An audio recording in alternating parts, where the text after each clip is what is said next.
Huwag mong hawakan yan, Marites.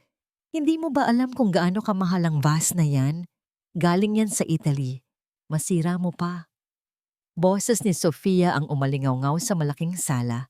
Matinis at puno ng pagkasuklam, pero sa bawat salitang lumalabas sa bibig niya ay may kakaibang tamis na nakakubli. Sapat para hindi mahalatang nambabastos.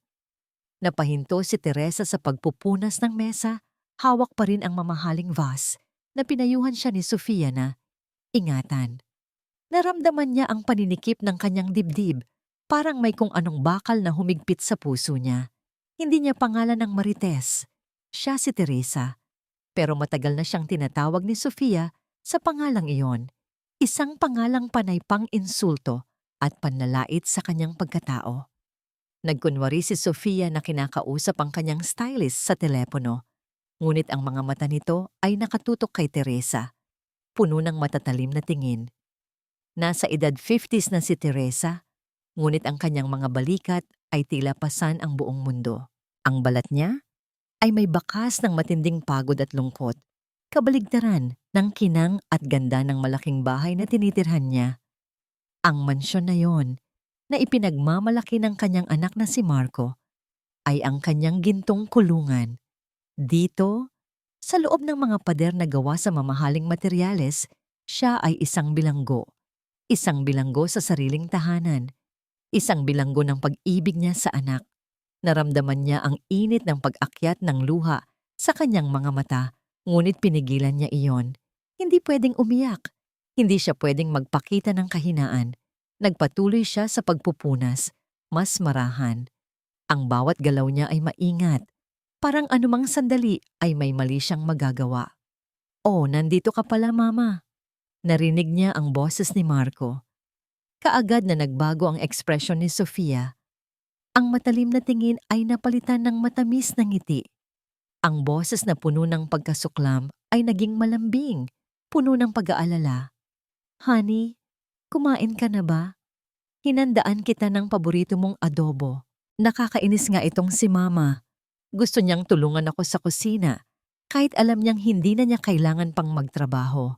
Sabi ko sa kanya, "Mama, magpahinga ka na lang. Kami na ni Aling Nena ang bahala." Pero matigas talaga ang ulo. Lumapit si Sofia kay Marco, hinalikan ito sa pisngi at hinawakan ng braso. Ang mga mata ni Sofia ay kumindat kay Teresa, isang senyales ng pagtatagumpay. Alam ni Teresa na isa na namang panibagong pasakit ang idudulot ng salita ni Sofia. "Ay Mama, bakit ang pawis mo? Halika, magpahinga ka na lang." Ani Marco, lumapit sa kanya at bahagyang hinawakan ang kanyang balikat. Naramdaman ni Teresa ang kaunting init ng pagmamahal sa haplos ng anak na ngayon ay bihira na lang niya maramdaman. Pinilit niyang ngumiti. "Ayos lang ako, anak. Naglilinis lang ako." "Mama naman, may mga katulong tayo." Sabad ni Sofia. May bahid ng pagkayamot sa boses. "Tsaka, yang vase na yan. Sabi ko kay Aling Nena, siya na ang maglinis niyan. Delikado yan. Baka mahulog pa. Alam mo na, minsan talagang..." Pinutol ni Sofia ang kanyang pangungusap. Nagkunwari na nag-aalala. Ngunit ang ibig sabihin ay, alam mo na, matanda ka na. Lampa ka na. Naramdaman ni Teresa ang hapdi ng bawat salita. Alam niyang ito ang paraan ni Sofia upang ipamukha sa kanya na isa siyang pabigat. Hindi na nagkomento si Marco. Ngumiti lang ito at lumapit kay Sofia. "Sige Mama, kami na lang ni Sofia ang magdi-dinner. Magpahinga ka na lang muna sa kwarto mo." Kahit sa sarili niyang bahay, pakiramdam ni Teresa ay pinapaalis siya. Tinalikuran niya ang mag-asawa at dahan-dahang umakyat sa hagdanan, bitbit ang bigat ng kanyang puso. Narinig niya ang tawanan ng mag-asawa mula sa ibaba, parang isang malupit na musika sa kanyang tainga. Pumasok siya sa kanyang silid, ang tanging lugar kung saan siya nakakaramdam ng kaunting kapayapaan. Naramdaman niya ang matinding pagod. Ang pagod, hindi lang sa katawan, kundi pati na rin sa kaluluwa. Umupo siya sa gilid ng kama, ang mga luha ay nagsimulang tumulo. Pinahid niya ang luha. Hindi Kailangan kong magpakatatag. Bulong niya sa sarili. Para kay Marco. Para sa kinabukasan ng anak. Pero hanggang kailan? Hanggang kailan niya kayang tiisin ang lahat ng ito? Maya-maya, narinig niya ang pagbukas ng pinto sa ibaba. Ang mga boses ni Sofia at Marco. Parang may pinag-uusapan silang seryoso. Dahan-dahan, lumapit si Teresa sa pinto. Hindi sinasadyang marinig ang ilang salita. Kailangan na talaga nating kumilos, honey. Ayokong makita ang matandang yan dito.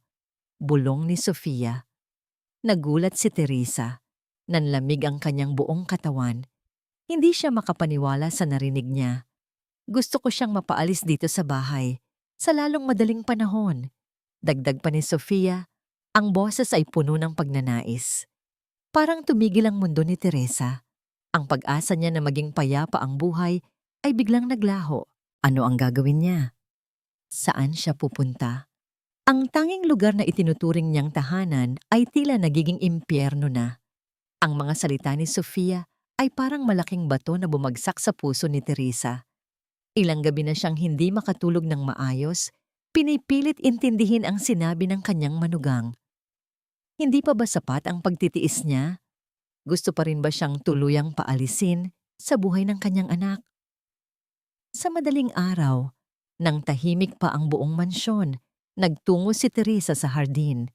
Ang dampi ng hamog sa kanyang balat at ang sariwang hangin ay tanging kalinga niya sa mga panahong ito. Nakita niya ang isang lumang rose bush na itinanim niya noon pa nang unang lumipat sila ni Marco sa bahay na ito. Ang mga rosas ay namumukadkad pa rin, tila matatag sa paglipas ng panahon. Naalala niya ang kanyang kabataan. Masaya siya noon, kasama ang kanyang yumaong asawa. Simpleng buhay, hindi mayaman, pero may pagmamahalan. Hanggang sa nabaon sa utang ang kanyang asawa dahil sa sugal. Isang gabi dumating ang mga kolektor. Binubugbog ang kanyang asawa, sinisira ang kanilang tahanan. Si Marco, isang paslit pa, ay nakakapit sa kanyang saya, umiiyak. Noon niya ipinangako sa sarili na gagawin niya ang lahat para sa anak. Nagtrabaho siya ng doble, triple, naging labandera, nagtinda ng kung ano-ano, basta lang may maipakain sa anak at makapag-aral ito. Ang bawat patak ng pawis niya ay para kay Marco. Ang bawat pagod niya ay para sa kinabukasan ng anak. Nakita niya ang pagpupursige ni Marco, ang pagiging matalino nito, ang pangarap nitong makahango sa kanila sa hirap. At nagawa nga ni Marco. Naging matagumpay ito. Nagkaroon ng sariling kumpanya at nakapagpatayo ng ganitong kalaking mansyon. Ang kanyang anak, ang kanyang Marco, ay ang kanyang pinakamalaking tagumpay. Ito ang kanyang kapalit sa lahat ng paghihirap niya. Ngunit ang kapalit ng tagumpay na yon ay ang kanyang kaligayahan. Isang araw, habang inaayos niya ang kanyang lumang aparador, napansin niya ang isang kahon sa ilalim ng mga damit. Dito nakatago ang kanyang mga alaala, mga lumang litrato, sulat ng kanyang asawa at isang maliit na rosaryo. Kinuha niya ang isang lumang litrato, siya at ang kanyang asawa, sa kanilang kasal. Nakangiti, puno ng pag-asa. Biglang bumukas ang pinto. Si Sofia. Ay mama, ano yang hinuhukay mo dyan? Mga lumang gamit? Siguro puro alikabok na yan. Hindi ka ba naawa sa sarili mo? Ang daming kagamitan sa bahay. Puro antik. Tapos ikaw, yang mga luma mo pa rin ang gusto mong tingnan. Tila may init sa kanyang dibdib si Teresa. Ang bawat pagtatangka ni Sofia, nasaktan siya ay nararamdaman niya hanggang buto. Mga alaala ko lang, Sofia. Mahina niyang sagot. Pilit na pinipigilan ng galit. Alaala? Naku mama, hindi mo na kailangan yan. May bago ka ng buhay ngayon, sa bahay namin. Kalimutan mo na ang nakaraan. Pangit na nakaraan, sabi ni Sofia habang ngingisingisi. Pinilit ni Teresa na huwag sumagot. Hindi niya hahayaan na makita ni Sofia ang sakit na idinudulot nito sa kanya. Kinuha ni Sofia ang lumang litrato ng kasal niya. Ito ba ang asawa mo? Ay, mukhang medyo luma na rin. Hindi ko akalain na may ganito ka pang kagamitan. Sigurado akong marami pa dyan ang pwede na nating ipatapon. Nanlaki ang mga mata ni Teresa. Huwag, Sofia. Mahalaga yan sa akin. Ay mama, huwag ka ng OA, sabi ni Sofia. Sabay tawa. Lumana yan. Gusto mo, ipaprame ko yung litrato nyo ni Marco nung huli kayong magkasama sa Europe. Mas bagay yon dito sa bahay. Kinuha ni Sofia ang litrato at bago pa man makapagsalita si Teresa, ay mabilis na itong lumabas ng kwarto. Napaupo si Teresa sa sahig, nanginginig ang mga kamay. Ang litrato niya, kasama ang kanyang asawa. Ang tanging alaala ng nakaraan niya na pinag-iingatan niya. Maya-maya, narinig niya ang boses ni Sofia sa telepono sa labas ng kwarto. Hello, Tita Alice? Yes, Sofia to. Ah, si Mama po. Ay, medyo masama po ang pakiramdam niya. Nagkaroon po yata siya ng trangkaso. Hindi po yata siya makakapunta sa birthday niyo. Pasensya na po talaga. Tita Alice, ang kanyang matalik na kaibigan. Ang taong tangi niyang nakakausap sa labas ng bahay na ito. Narinig niya ang malakas na tawa ni Sofia pagkatapos ng tawag. Ramdam ni Teresa ang paninikip ng kanyang lalamunan. Hindi lang ang alaala niya ang kinuha ni Sofia. Pati ang kalayaan niyang makipag-ugnayan sa mundo sa labas ay pinipigilan na rin. Mula sa bintana ng kanyang kwarto, nakita niya si Marco na dumating. Ngumiti siya. Ang kanyang anak. Ang tanging dahilan kung bakit siya nananatili.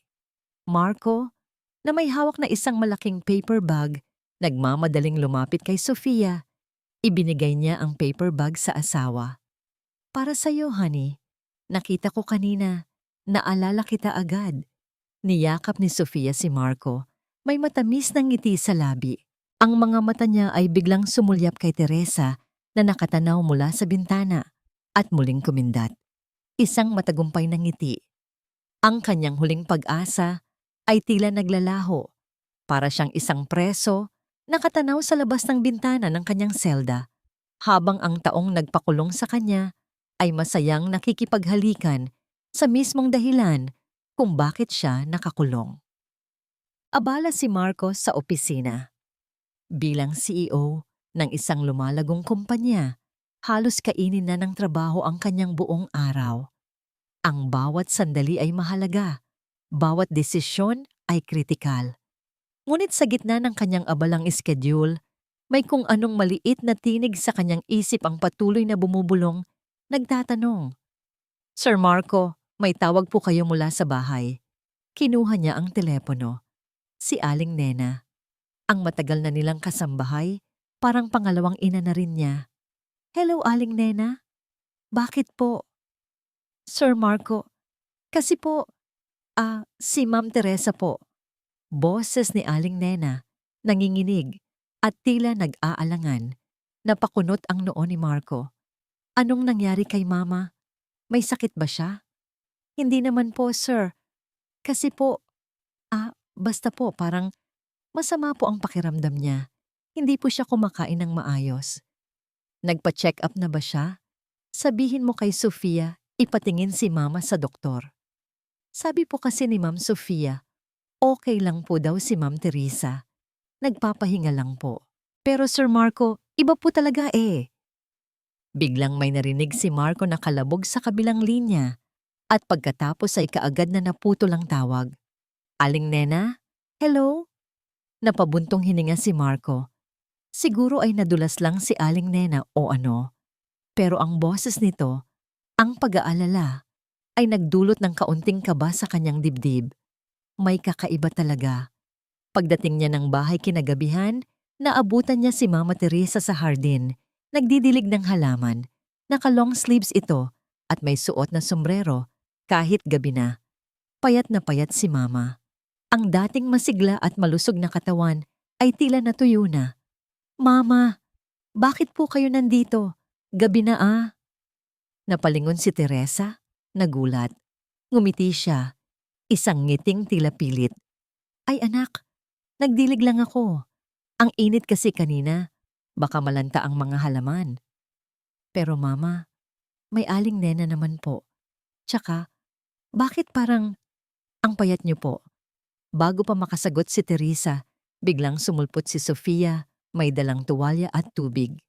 Ay honey, nandito ka na pala. Kita mo na mama. Sabi ko sa'yo, magpahinga ka na lang.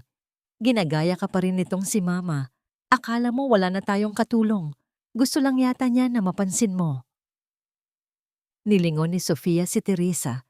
May pagkasuklam sa kanyang mga mata. Ngunit kaagad itong napalitan ng tamis ng tumingin kay Marco.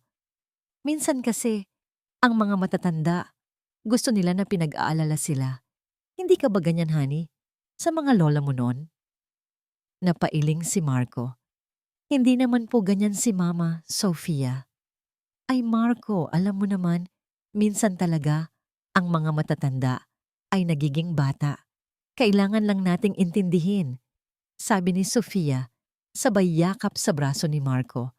May kung anong hindi maganda ang naramdaman ni Marco sa sinabi ni Sofia. Hindi siya kumbinsido. Lumapit siya kay Mama. Hinawakan ang kamay nito. Mama, okay lang po ba kayo? Ayos lang anak. Napagod lang siguro. Napansin ni Marco ang isang maliit na pasa sa braso ni Mama, malapit sa pulso. Kahit natatakpan ng mahabang manggas, hindi ito nakaligtas sa kanyang paningin. Ma, anong nangyari dito? Tanong niya. Dahan-dahang itinaas ang manggas ng damit ni Teresa. Agad na binawi ni Teresa ang kanyang kamay. Ay wala ito anak. Nadulas lang ako kanina sa hagdan. Alam mo na, minsan talagang nadulas? Hindi makapaniwala si Marco. Bakit parang iba ang pusa? Hindi ito pasa ng simpleng pagkakadulas. Parang may pumisil o humawak ng sobrang higpit. Oo anak, nagmamadali kasi ako. Wala lang yan. Pinilit ni Teresa na ngumiti. Pero ang nangiti niya ay hindi umabot sa kanyang mga mata. Nilingon ni Marco si Sofia. Sofia, hindi mo ba nakita si Mama? Ay honey, nasa kusina ako kanina. Tsaka, sinabi naman ni Mama na okay lang siya. Ang tigas talaga ng ulo niya. Ani Sofia, may pagkairita sa boses. Biglang bumalik sa isip ni Marco ang tawag ni Aling Nena. Ang nanginginig na boses nito, ang naputol na tawag, ang pasa sa braso ni Mama, ang pagpayat nito. Ang pilit ng ngiti ni Mama. Hindi ito normal. Hindi man niya masabi ng direkta. May kung anong hinala ang nabuo sa isip ni Marco. Hindi niya hahayaan na saktan ng kanyang mama. Hindi na siya nakatulog ng maayos ngayong gabi.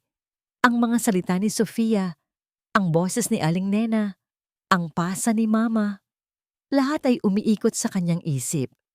Sa gitna ng dilim, isang desisyon ang nabuo sa puso ni Marco. Kinuha niya ang kanyang cellphone at hinanap ang isang online store na nagbebenta ng mga security camera. Para sa seguridad ng bahay, bulong niya sa sarili. Ngunit sa kaibuturan ng kanyang puso, alam niyang hindi iyon ang tunay na dahilan. Kailangan niyang malaman ang totoo. Kailangan niyang protektahan ang kanyang ina. Dumating ang delivery kinabukasan. Isang maliit na kahon na may lamang 2 discrete security camera. Sinasabi sa packaging na home security at peace of mind. Ngunit para kay Marco, ito ay mga mata at tainga na magbubunyag ng katotohanan. Gabi na nang maisipan niyang ikabit ang mga kamera. Pinili niya ang mga strategic na lugar. Isa sa sala, malapit sa isang malaking bookshelf, at isa pa sa kusina, nakatago sa likod ng isang kaldero ng halaman. Maingat niyang ikinabit ang mga ito, sinigurado na hindi mapapansin ni Sofia. Sinabihan niya ang kanyang sarili na para ito sa overall security ng bahay, lalo na ngayong may mga bagong teknolohiya na raw para bantayan ang kanilang ari-arian. Honey, ano yang kinakabit mo? Tanong ni Sofia. Lumabas sa kwarto niya, nakasuot ng silk pajamas. Ay ito? Bagong security camera. Para mas safe tayo. Kaswal niyang sagot. Pilit na pinapanatili ang kanyang kalmado. Security camera? Naku honey, Hindi na kailangan yan. Safe naman tayo dito. Tsaka baka naman nakakatakot. Yang camera na yan. Baka mapansin ng mga bisita. Pangit tingnan, ani Sofia. May pagdududa sa kanyang boses. Hindi, honey. Maliit lang to. Hindi halata. Tsaka para sa peace of mind ko, sagot ni Marco. At kinabitan ng isa pang kamera sa kusina. Okay, sabi mo ani Sofia at umalis na. Tila hindi gaanong nababahala. Pero nakita ni Marco ang bahagyang pagkunot ng noo nito. Makalipas ang ilang araw, wala pang nakitang kahina-hinala si Marco sa mga footage. Puro normal na galaw lang ng mga kasambahay at ni Mama Teresa. Nagsimula na siyang pagdudahan ng sarili. Siguro nga ay nag-overthink lang siya. Siguro nga ay napagod lang si Mama. Isang gabi, habang nagtatrabaho siya sa kanyang home office, naisipan niyang tingnan ang latest footage. Naka-fast forward siya sa mga oras na wala siya sa bahay. Nakita niya si Mama Teresa na lumabas ng kwarto, nagtungo sa kusina para uminom ng tubig. Mag-isa lang ito. Pagkatapos, pumasok si Sophie. Ay mama, gising ka pa pala. Bakit gutom ka na naman? Sabi ko sa'yo, huwag kang masyadong kumain sa gabi. Baka tumaba ka. Ani Sofia na ngayon ay malinaw na ang boses sa footage, puno ng panunuya. Nagulat si Marco. Ang boses ni Sofia, ang tono nito ay ibang-iba sa boses na naririnig niya sa tuwing magkasama sila. Nakita niya ang pagyuko ni Mama Teresa. Hindi naman ka, Sofia. Uminom lang ako ng tubig. Tubig? Naku, Mama. Baka naman iniinom mo pa yung tubig sa gripo, ha? Sabi ko sa'yo, filtered water lang. Baka magkasakit ka pa. Tapos kami na naman ang mag-aalala. Nakita ni Marco ang paghawak ni Sofia sa braso ni Teresa, hindi para tulungan, kundi para bahagyang ipagtulak. Napasubsob si Mama Teresa at ang hawak nitong baso ay nadulas. Nagbasag ang baso. Ay Mama, ang laking kalat. Hindi ka ba talaga nag-iingat? Malakas na sigaw ni Sofia, pero ang mukha nito ay hindi nagpapakita ng pag-aalala, kundi ng pagkairita. Naku, saan ka ba nanggaling? Hindi ka talaga marunong mag-ingat. Dahan-dahang yumuko si Mama Teresa para pulutin ang basag na baso, ngunit bago pa niya mahawakan ang mga bubog, sinigawan ulit siya ni Sofia. Huwag! Baka masugatan ka pa. Naku, ang dami mo ng pinsala. Hayaan mo na lang, ako na ang maglilinis. Pinulot ni Sofia ang bubog, pero imbes na tulungan si Mama Teresa, hinagis niya ang maliit na basahan sa harapan nito. Linisin mo yan. Hindi ka naman siguro inutil, di ba? Nanginginig ang mga kamay ni Marco. Ang galit ay dahan-dahang umakyat sa kanyang dibdib. Hindi niya makapaniwala sa nakikita niya. Ang asawa niya, ang babaeng pinakasalan niya, ay ganito pala ang trato sa kanyang ina. Ipinagpatuloy niya ang pagtingin sa footage. Nakita niya ang iba pang mga insidente. Isang tanghalian, si Sofia ay nagsisilbi ng masasarap na pagkain para sa kanya at sa kanyang sarili, habang si Mama Teresa ay binibigyan lang ng simpleng kanin at gulay at sinasabihan na para sa diabetes raw nito. Isang hapon, si Sofia ay sadyang ibabagsak ang una ni Mama Teresa sa sahig at pagkatapos ay sasabihing, "Ay sorry Mama, hindi ko sinasadya." Ang pinakamasakit, nakita niya si Sofia na kinuha ang lumang litrato ng kasal ni Mama Teresa na kinukwento niya noon. Narinig niya ang mga salita ni Sofia, ang panunuya, ang pagtatapon sa litrato sa basurahan. Hindi na niya nakaya.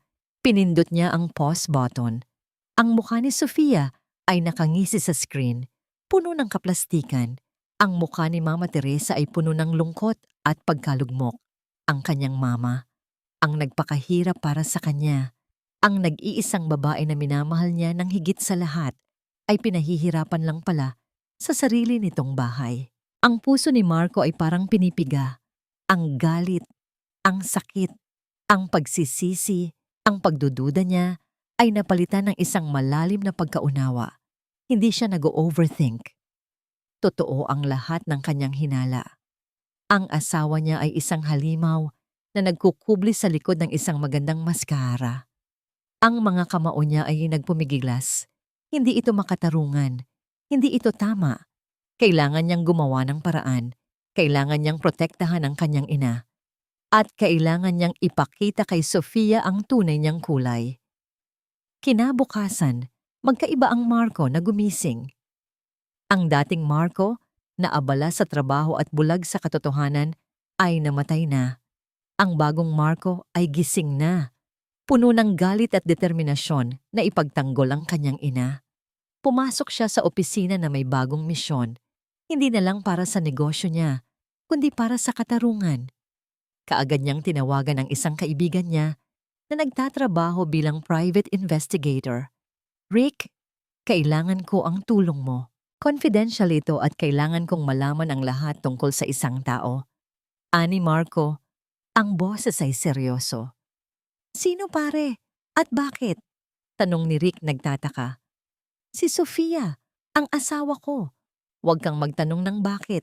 Basta hanapin mo lahat. Ang nakaraan niya, mga kaibigan niya, mga dating trabaho, lahat. Nagtataka si Rick, ngunit kilala niya si Marco. Kapag seryoso ito, seryoso talaga. Sige pare, gagawin ko ang lahat. Pero mabilis tayo rito ha? Mabilis at tahimik. Habang naghihintay ng resulta ng investigasyon ni Rick, nagsimula ring mag-isip si Marco. Nasaan ba talaga nanggaling si Sofia? Ang alam niya lang, galing ito sa isang simple na pamilya, ngunit palagi itong nagsasabi na maraming koneksyon ang kanyang angkan. May nakaraan bang hindi niya alam? Naalala niya ang mga kwento ni Sofia tungkol sa kanyang matagumpay na mga kamag-anak sa abroad, ngunit wala pa siyang nakitang isa man sa mga iyon. Palagi itong umiiwas sa usaping pamilya, lalo na kapag tinatanong niya tungkol sa kanyang ina. Isang hapon, habang si Sofia ay nasa mall, sinubukan ni Marco na hanapin ang mga lumang album ni Sofia. Wala. Puro mga bagong litrato. Karamihan ay kasama siya. Para bang walang nakaraan si Sofia bago sila nagkakilala. Ilang araw ang lumipas. Tumawag si Rick. Pare, may nahanap ako. Ano? Mukhang galing na ka nga sa mahirap na pamilya si Sofia. Hindi yung sinasabi niyang simple lang, kundi talagang galing sa squatter area. Ang nanay niya, umalis at iniwan siya noong bata pa siya para sumama sa ibang lalaki. Ang ama naman niya, namatay agad dahil sa sakit. Nanlaki ang mga mata ni Marco. Ano? Oo pare. At hindi lang yon. May history siya ng pagnanakaw. Maliit na halaga lang, pero mayroon. Nagnakaw? Oo. Isa sa mga kaibigan niya dati, na-interview ko. Sabi niya, gagawin daw ni Sofia ang lahat para lang makabangon sa hirap, kahit pa makatapak siya ng iba. May isang kaso pa nga kung saan inagaw niya ang scholarship ng isang kaklase niya sa pamamagitan ng paninira. Ang mga salita ni Rick ay parang suntok sa dibdib ni Marco. Ang lahat ng pagdududa niya ngayon ay may basihan. Ang mapagkunwari, mapanlinlang ng ngiti ni Sofia. Ang pagkasuklam nito sa kanyang ina, na marahil ay isang paalala sa nakaraan ni Sofia. May isa pa pare, dagdag ni Rick. May isang taong pinipilit niyang kausapin ako, pero ayaw niyang magpakilala. Sabi niya, may mas malalim pa raw na sikreto si Sofia. Hindi niya masabi ng direkta dahil natatakot siya, pero binigyan niya ako ng isang clue. Ingatan mo ang isang event na darating. Balak niyang ilabas ang kanyang lason doon. Event? Anong event? Hindi niya sinabi, pero baka may importanteng event na mangyayari sa kumpanya mo o sa pamilya niyo. Natigilan si Marco. Isang malaking charity gala ang gaganapin sa susunod na buwan na inorganisa ng kanyang kumpanya at si Sofia ang nangunguna sa pagpaplano. Ang event na yon ay napakahalaga para sa kanyang negosyo at sa kanyang reputasyon. Salamat Rick. Patuloy mo lang ang pagsubaybay, ani Marco. At kaagad na pinutol ang tawag. Napakasama ng loob ni Marco. Ang lahat ng mga detalye na nalaman niya, ang lahat ng katibayan na nakita niya sa kamera, ay nagpapatunay na isang ahas ang pinakasalan niya. Isang ahas na handang lumunok sa lahat ng kanyang minamahal. Muling binuksan niya ang camera footage. Nakita niya si Sofia na naglalakad sa sala. May hawak na telepono. Kumindat si Sofia sa camera na parang alam nitong may nakikita sa kanya. Isang ngiti na puno ng kaplastikan. Bigla, nagring ang telepono ni Marco. Isang unknown number. Nag-aalangan si Marco, ngunit sinagot niya pa rin. Sir Marco, ingatan mo ang mama mo at ang event na gaganapin sa susunod na buwan. May masamang balak si Sofia. Mas masama kaysa sa inaakala mo. Bulong ng isang boses, mabilis at nanginginig. May ebidensya ako, pero hindi ko pa maibibigay ngayon. Ingat kayo! Kaagad na naputol ang tawag. Hinawakan ni Marco ang telepono. Nanginginig ang mga kamay. Sino ang taong iyon? At anong ibig sabihin ng mas masama kaysa sa inaakala mo? Isang malalim na pagkabahala ang bumalot sa kanya. Hindi na lang ito tungkol sa kanyang ina. Ito ay tungkol sa isang malaking panganib na nagkukubli sa kanyang sariling tahanan. Ang mga bulong ni Sofia at ang kakaibang pag-uugali nito ay lalong nagpakaba kay Teresa. Alam niyang may masamang balak ang manugang, ngunit hindi niya mahulaan kung ano. Ang bawat kilos ni Sofia ay nagpapahiwatig ng pagtatapos ng kanyang pananatili sa mansyon. Isang araw, ipinahayag ni Sofia na magkakaroon sila ng isang intimate gathering. Sa bahay, isang maliit na salo-salo para sa kanilang malalapit na kaibigan at kasosyo sa negosyo ni Marco. Para raw ito sa pagpapalakas ng social connections, paliwanag ni Sofia kay Marco. Ngunit para kay Teresa, ito ay isang malinaw na senyales na may mangyayaring hindi maganda.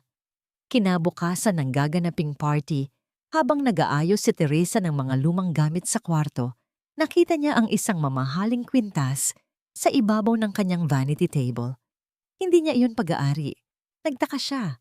Sino ang naglagay niyon doon? Ay mama, nandito ka lang pala. Biglang sumulpot si Sofia sa likod niya na tila nagulat din. Nakita mo ba iyan? Ang kwintas ko. Bagong bili ko pa lang yan, galing pa sa Paris. Nako, Sofia, hindi ko alam kung paano yan napunta rito. Ani Teresa, nagtataka.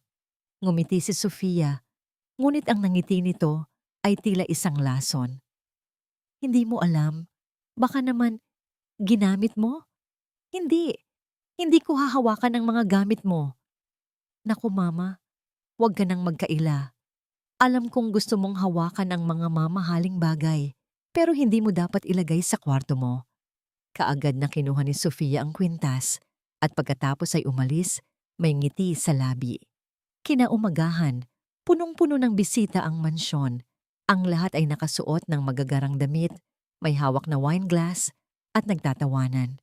Si Teresa, na pilit na inilabas ni Sofia sa kanyang kwarto, ay nakaupo sa isang sulok, tahimik na nagmamasid.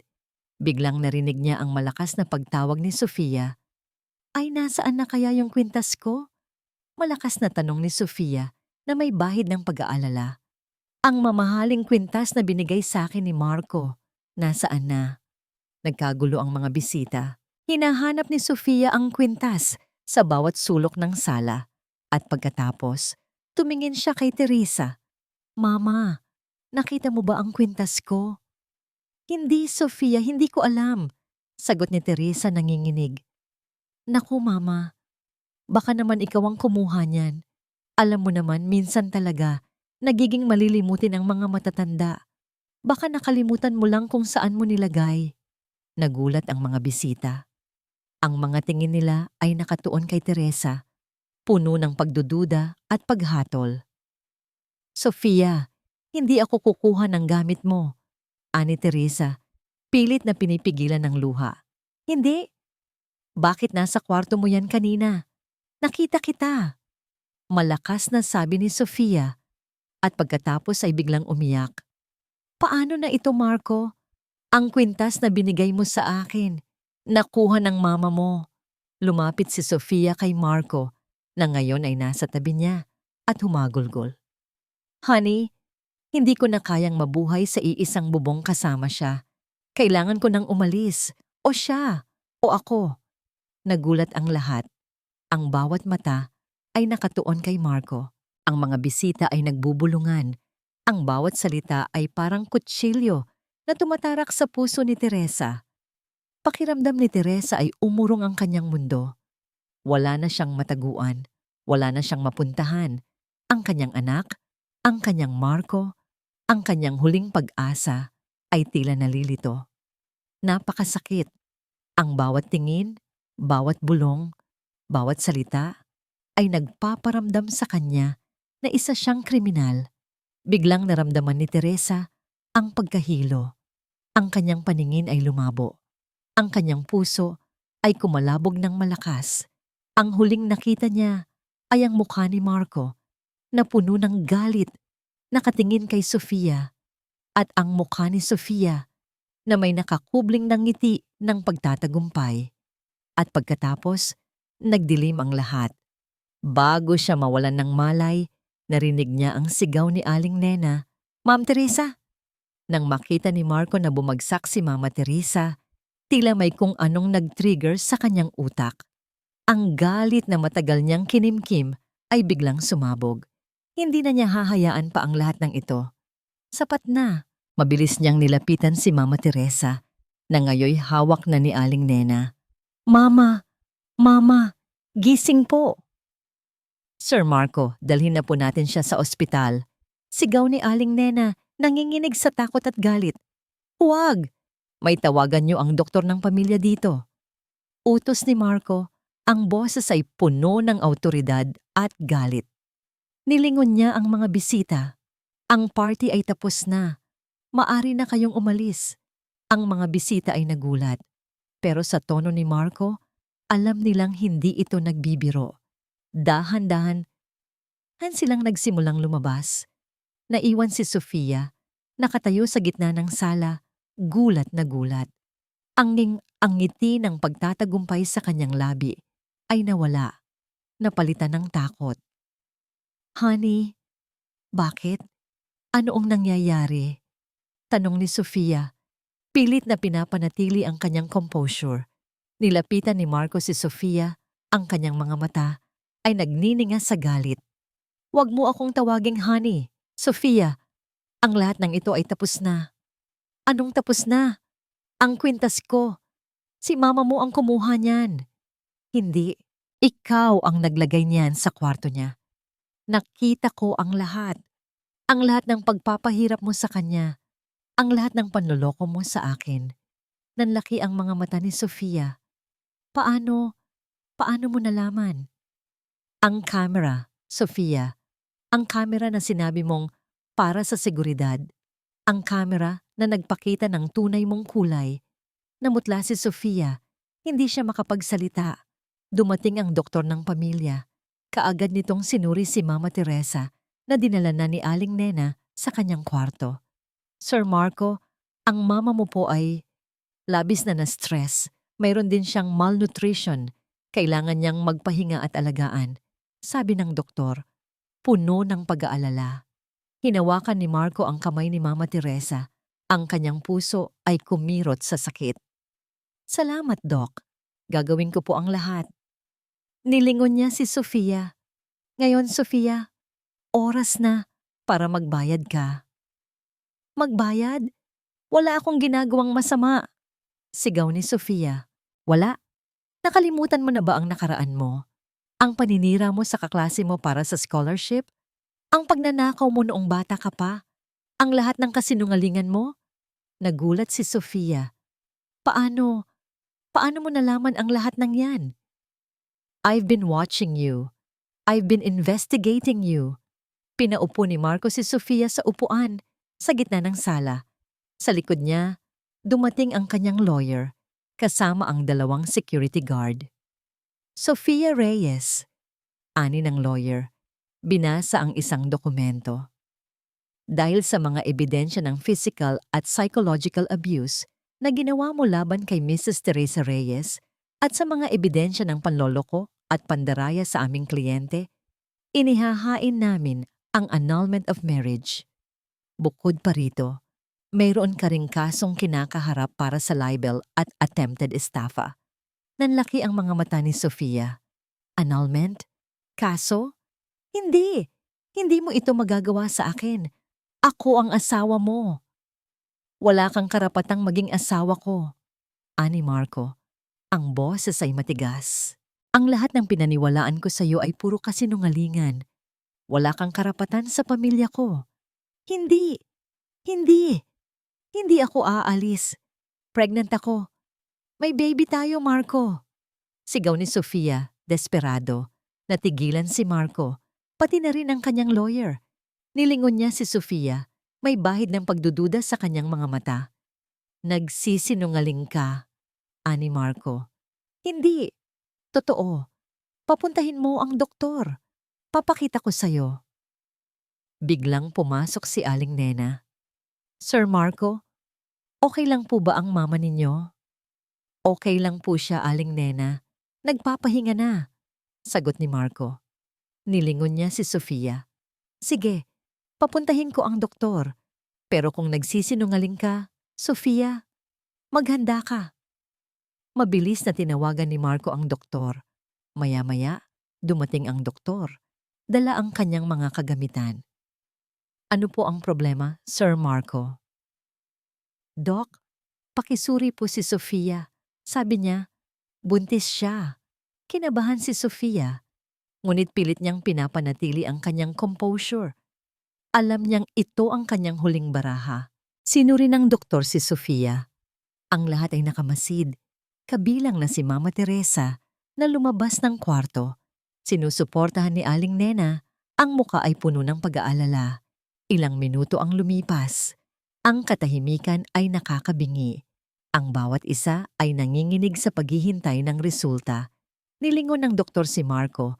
Ang kanyang mukha ay puno ng pagka-disappoint. Doc, anong resulta? Tanong ni Marco, kinakabahan. Ang bawat segundo ay parang isang oras para kay Sofia. Ang mga mata ng lahat ay nakatutok sa doktor. Nanginginig ang kanyang mga kamay. Ito na ang huling barahan niya. Ang kanyang pagbubuntis. Ito ang magliligtas sa kanya. Ito ang magpapabalik sa kanya sa buhay na nakasanayan niya. Doc, anong resulta? Tanong ni Marco. Ang boses ay puno ng pag-aalala. Ngunit mayroon ding bahid ng galit. Tumingin ang doktor kay Sofia. Ang kanyang mukha ay puno ng pagkadismaya. Miss Sofia, I'm sorry. Hindi ka buntis. Parang gumuho ang mundo ni Sofia. Ang kanyang puso ay kumalabog ng malakas. Hindi ito pwedeng mangyari. Anong hindi ako buntis? Nagsisinungaling ka. Ayaw mo lang na magkaroon kami ng anak ni Marco. Sigaw ni Sofia desperado. May dala po akong pregnancy test kit, Miss Sofia. At ang result ay negative. Hindi ka buntis. Sa katunayan, base sa findings ko, mukhang matagal ka nang hindi nabubuntis. Nanlaki ang mga mata ni Sofia. Ang kanyang lalamunan ay parang barado. Hindi siya makahinga. Ang lahat ng kasinungalingan niya, lahat ng plano niya, ay nabigo. Nilingon ni Marco si Sofia, ang kanyang mga mata ay nagniningas sa galit. Kasinungalingan. Lahat ay kasinungalingan. Hindi totoo yan, Marco. Maniwala ka sa akin. Sigaw ni Sofia, humagulgol na. Minahal kita. Ang lahat ng ito ay para sa atin. Para sa atin? Ang pagpapahirap mo sa mama ko, para sa atin. Ang panloloko mo sa akin, para sa atin. Ani Marco, ang boses ay puno ng sakit. Wala kang minahal kundi ang sarili mo at ang pera ko. Nilapitan ni Sofia si Marco, pilit na humawak sa braso nito. Hindi, honey. Mahal kita. Hindi ko sinasadya ang lahat. Sorry. Sorry sa lahat. Bibigyan ko kayo ng apo. Gagawin ko ang lahat. Hinawi ni Marco ang kamay ni Sofia. Tapos na, Sofia. Tapos na ang lahat. Walang apo. Walang tayo. Nilingon niya ang kanyang lawyer. Mr. Ramos, ituloy po natin ang lahat ng kaso. Opo, Sir Marco. Hindi, hindi mo ako pwedeng paalisin. Dito ako nakatira. Ito ang bahay ko. Sigaw ni Sofia, hysterical. Hindi ito ang bahay mo, Sofia. Bahay ito ng mama ko. At wala kang karapatang manatili dito. Ani Marco, matigas ang boses. Dinala ng 2 security guard si Sofia palabas ng mansyon. Lumalaban si Sofia. Sumisigaw. Nagmamakaawa. Ngunit wala nang nakikinig sa kanya. Ang lahat ng kanyang kaplastikan at kasinungalingan ay nabunyag na. Marco, babalik ako. Babalik ako at maghihiganti. Sigaw ni Sofia habang hinihila siya palabas ng pinto. Nakatayo si Marco. Pinapanood ang pag-alis ni Sofia. Ang kanyang puso ay mabigat, ngunit meron ding bahid ng paglaya. Naramdaman niya ang kamay ni Mama Teresa sa kanyang likod. Anak. Nilingon niya si Mama Teresa na ngayon ay puno ng luha ang mga mata, ngunit may ngiti sa labi.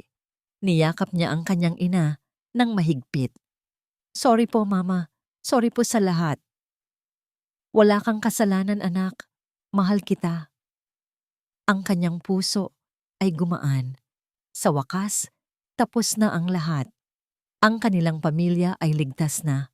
Ngunit, sa kabila ng lahat ng ito, may isang bagay pa ring gumugulo sa isip ni Teresa. Isang bagay na nakita niya nang papalabas na si Sofia. Nang papalabas si Sofia, may nahulog na isang maliit na bagay mula sa kanyang bulsa. Isang lumang litrato. Nakita yon ni Teresa. Isang litrato ng isang maliit na batang babae na may katabing isang babae na halos kahawig niya. Ang mukha ng babae sa litrato ay may malaking punit at parang may kung anong nag-udyok sa kanyang kunin ng litrato. Tet! Ang pag-alis ni Sofia ay parang malaking tinik na inalis sa kanilang tahanan. Ang hangin ay gumaan.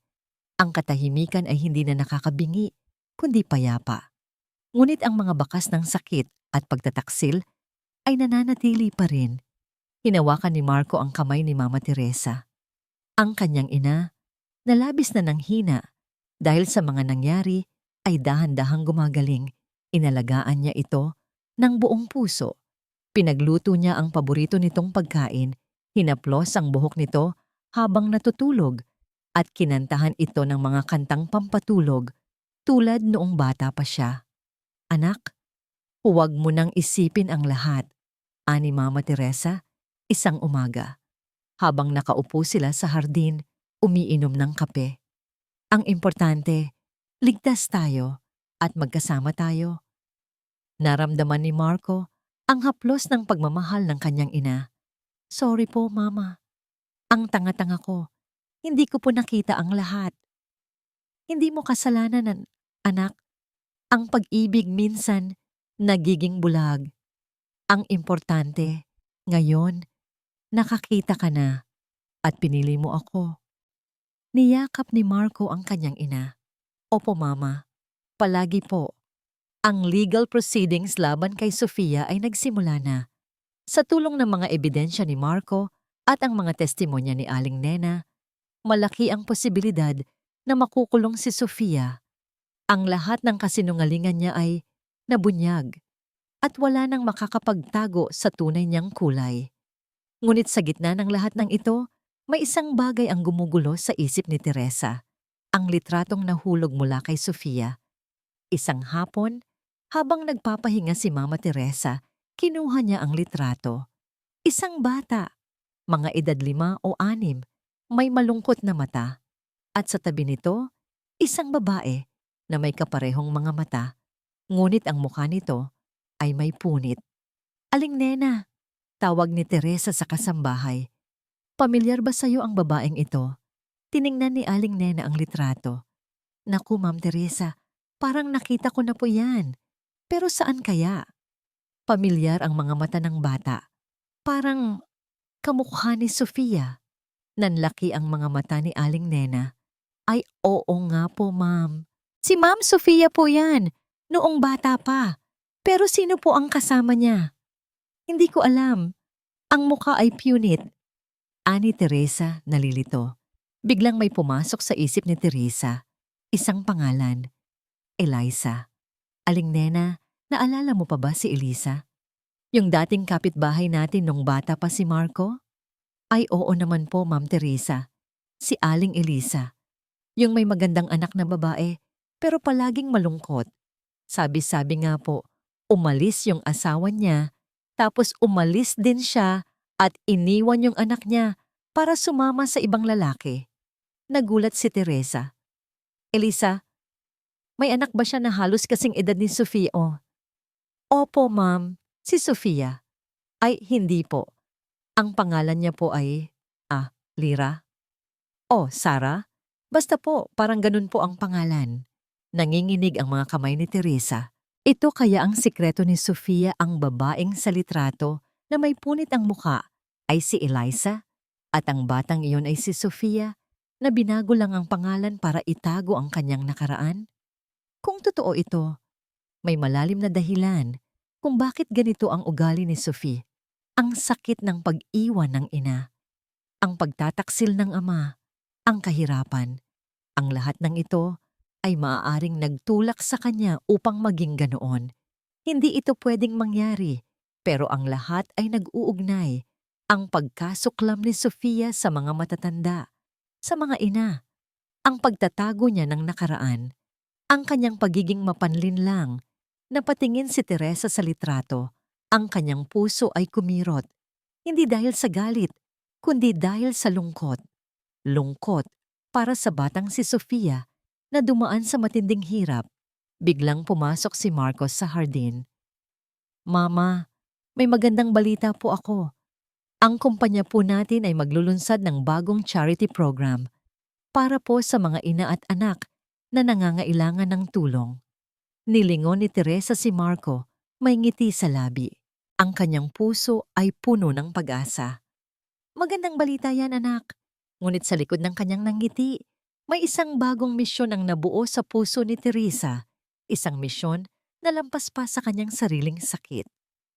Ang litrato ni Sofia noong bata pa, kasama ang babaeng may punit ang mukha, ay patuloy na gumugulo sa isip ni Teresa. Hindi siya mapakali. Kailangan niyang malaman ang buong katotohanan. Hindi para hatulan si Sofia, kundi para maintindihan. Isang hapon, habang nagpapahinga si Marco sa trabaho, nagpasya si Teresa na lumabas. Niyaya niya si Aling Nena na samahan siya. Aling Nena, gusto kong pumunta sa lumang lugar kung saan tayo nakatira dati. Baka may makita tayo doon. Nagulat si Aling Nena. Bakit po, Ma'am Teresa?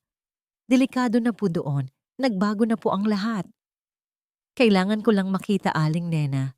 May hinahanap ako. Pumunta sila sa dating squatter area. Nagulat si Teresa sa pagbabago. Ang dating barong-barong ay napalitan ng mga mas malalaking bahay. Ngunit ang bakas ng kahirapan ay nananatili pa rin. Dito po tayo nakatira dati, Aling Nena. 'Di ba? Tanong ni Teresa habang pinagmamasdan ang isang lumang bahay. Opo, Ma'am Teresa. Ito po yung bahay ni Aling Eliza, ani Aling Nena. Kinabahan si Teresa. Si Aling Eliza. Naalala mo pa ba kung anong nangyari sa kanya at sa kanyang anak? Naku, Ma'am Teresa. Nakakaawa po si Aling Eliza. Matagal siyang binubugbog ng asawa niya. Tapos umalis din ang asawa niya. Naghirap po si Aling Eliza. Tapos, isang araw, umalis din po siya. Iniwan niya ang anak niya para sumama sa ibang lalaki. Ang bata po, si Lira, naiwan po sa lola niya. Pero namatay din po ang lola niya agad. Lira, hindi Sofia. Pero ang edad, ang kwento, ang kahirapan, ang pag-abandona, lahat ay tumutugma sa nakaraan ni Sofia. Ano po ang nangyari kay Lira? Tanong ni Teresa, ang kanyang puso ay puno ng sakit. Naku, Ma'am Teresa, ang bata pong iyon ay lumaki na puno ng galit at hinanakit. Palagi siyang binubuli ng ibang bata dahil wala siyang magulang. Tapos, isang araw, nakita ko na lang po na nawala siya. Nalaman ko na lang po na pumasok siya sa isang agency. Tapos, umalis na po yata siya sa lugar na ito. Nagbago na po ng pangalan. Nanginginig ang mga kamay ni Teresa. Ang lahat ng galit ni Sofia, ang lahat ng pait niya, ay nagkaroon ng paliwanag. Hindi ito nagbibigay katwiran sa kanyang mga ginawa, ngunit nagbibigay ito ng pag-unawa. Bumalik sila sa bahay, tahimik si Teresa. Ang kanyang puso ay mabigat, hindi dahil sa galit, kundi dahil sa awa. Kinabukasan, binisita niya ang isang bahay ampunan na pinupuntahan ni Sofia dati. Ayon sa impormasyon na nakuha ni Marco mula sa kanyang investigator. Dito, nakita niya ang isang maliit na batang babae, mga edad 10, na naglalaro sa isang sulok. Ang mga mata nito ay malungkot. "Apo, ano ang pangalan mo?" tanong ni Teresa. "Ako po si Lira," sagot ng bata at ngumiti. "Lira?" "Opo, ang ganda po ng pangalan ko," sabi ng isang ate. "Palagi po siyang bumibisita dito. Si Ate Sofia po, pero matagal na po siyang hindi bumibisita." Nanlaki ang mga mata ni Teresa. Ito si Lira, ang anak ni Elisa, ang batang si Sofia.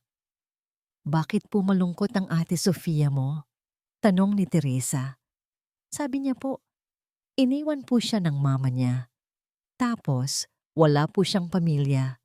Kaya po ako, ayoko pong iwan ng mama ko, ani Lira. At pagkatapos ay yumakap sa manika nito, naramdaman ni Teresa ang paninikip ng kanyang dibdib. Ang lahat ay maliwanag na ngayon.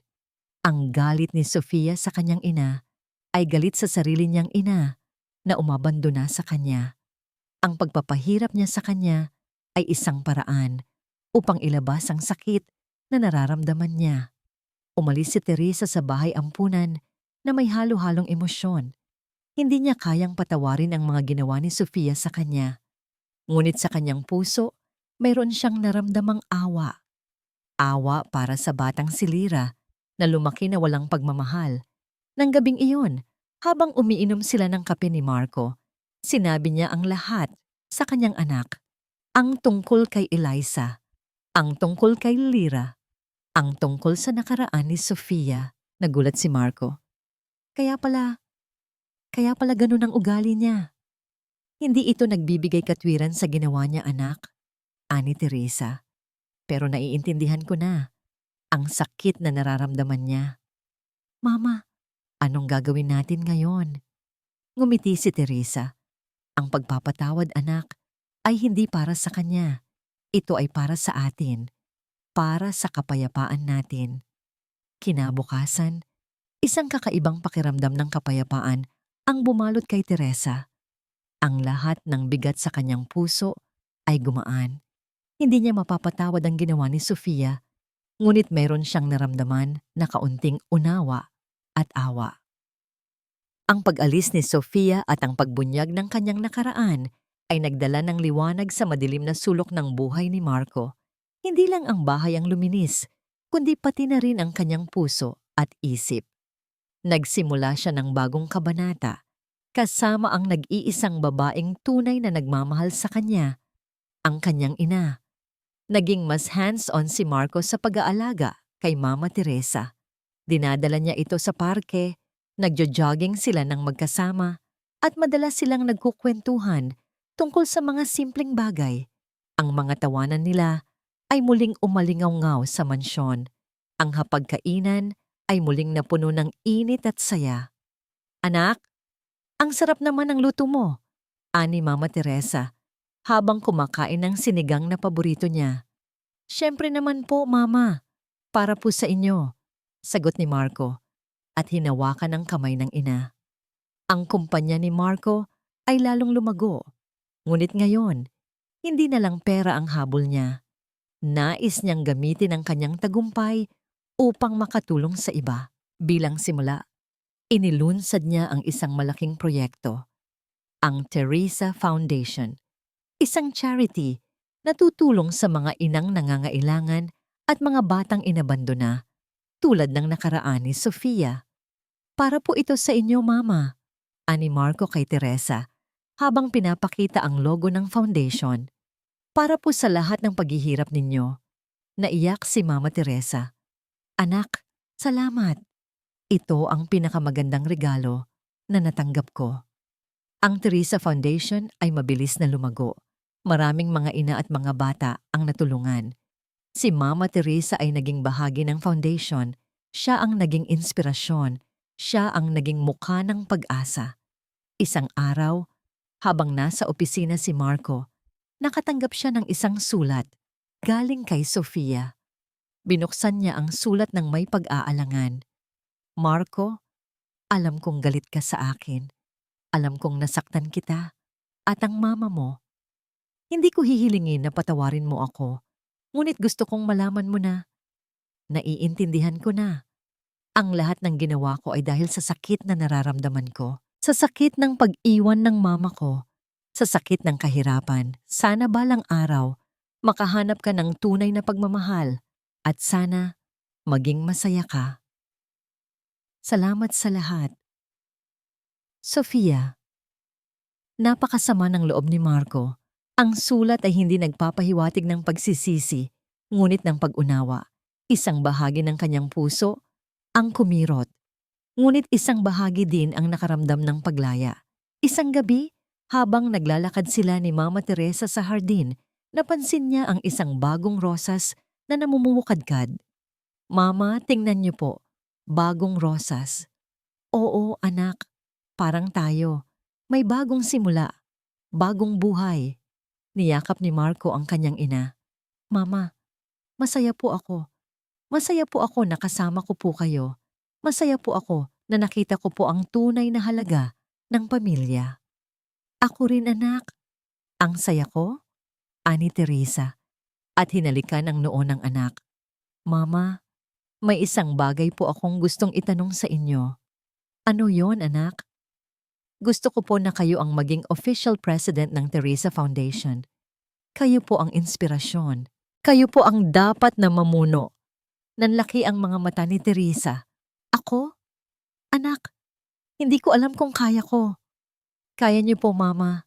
Alam ko po. At nandito po ako para suportahan kayo. Naiyak si Mama Teresa.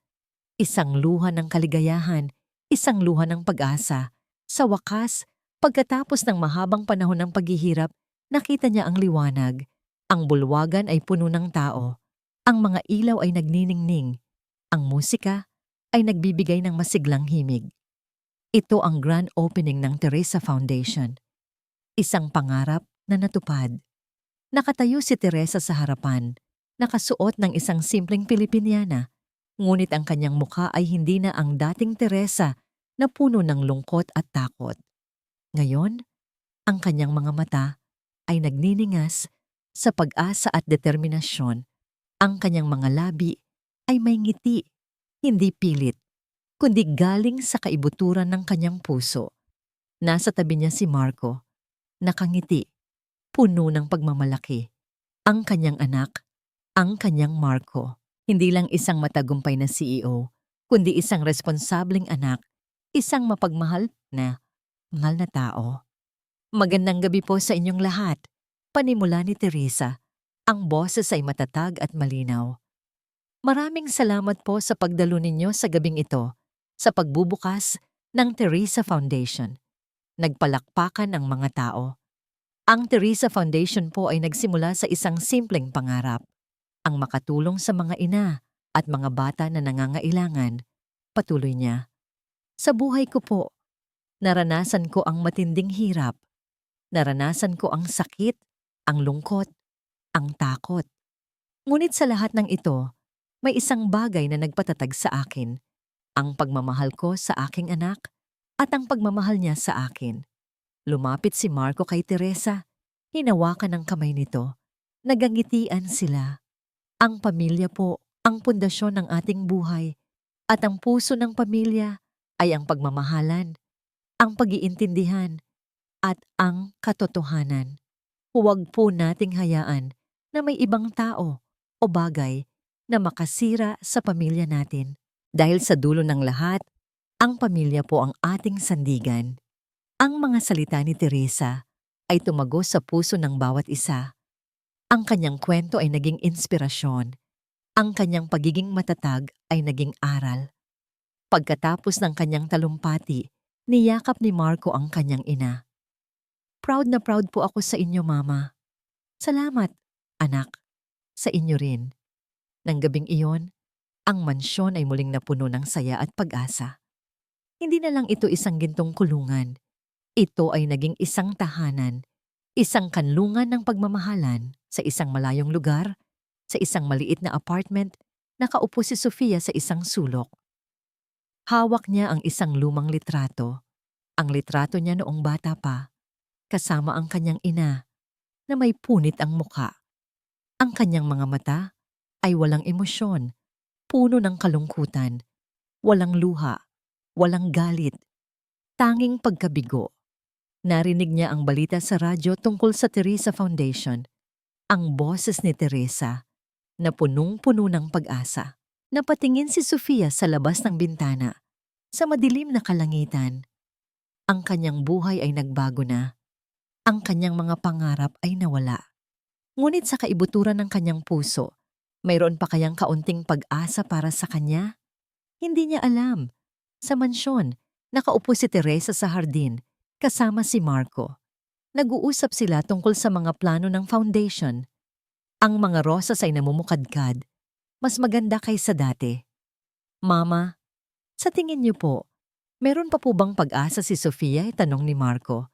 Tumingin si Teresa sa malayo. Ang pag-asa, anak, ay palaging nandyan. Nasa sa atin kung paano natin ito hahanapin. Ang hangin ay humihip. Ang mga dahon ay sumayaw.